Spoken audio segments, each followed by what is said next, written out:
সমাপ্ত হয়েছে প্রায়।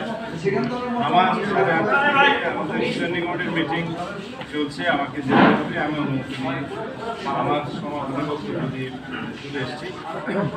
আজকে মোটামুটি জাতীয় ঐক্যমত্য কমিশনের যে কাজ, যে সবাইকে নিয়ে একটা ঐক্যমত্যে পৌঁছানো, সেটা সমাপ্ত হয়েছে।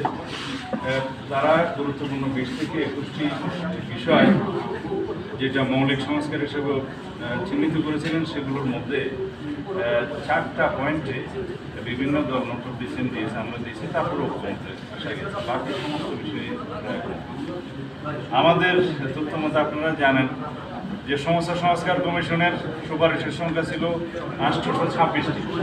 সোফার আমি কালকে বলেছিলাম, তার মধ্যে শুধুমাত্র 51টি প্রস্তাবের মধ্যে সুপারিশের মধ্যে আমরা একমত হতে পারিনি, বাকি সব একমত।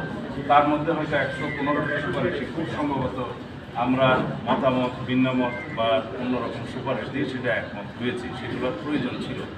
তো এই হিসাবে আমরা যে আন্তরিক এবং সংস্কারের পক্ষে, সেটা আমরা প্রমাণ করতে সক্ষম হয়েছি জাতির সামনে। এটা আমাদের বিশ্বাস এবং আশা করি আপনারা সেটা বিশ্বাস করবেন। আমরা জাতির সামনে উন্মুক্তভাবে ডিবেটে অংশগ্রহণ করেছি, সেটা টেলিকাস্ট হয়েছে, ব্রডকাস্ট হয়েছে, সেটা দেখেছি। এখন এই সুপারিশগুলো বাস্তবায়নের জন্য আমাদেরকে জুলাই জাতীয় সনদ 2025 নামে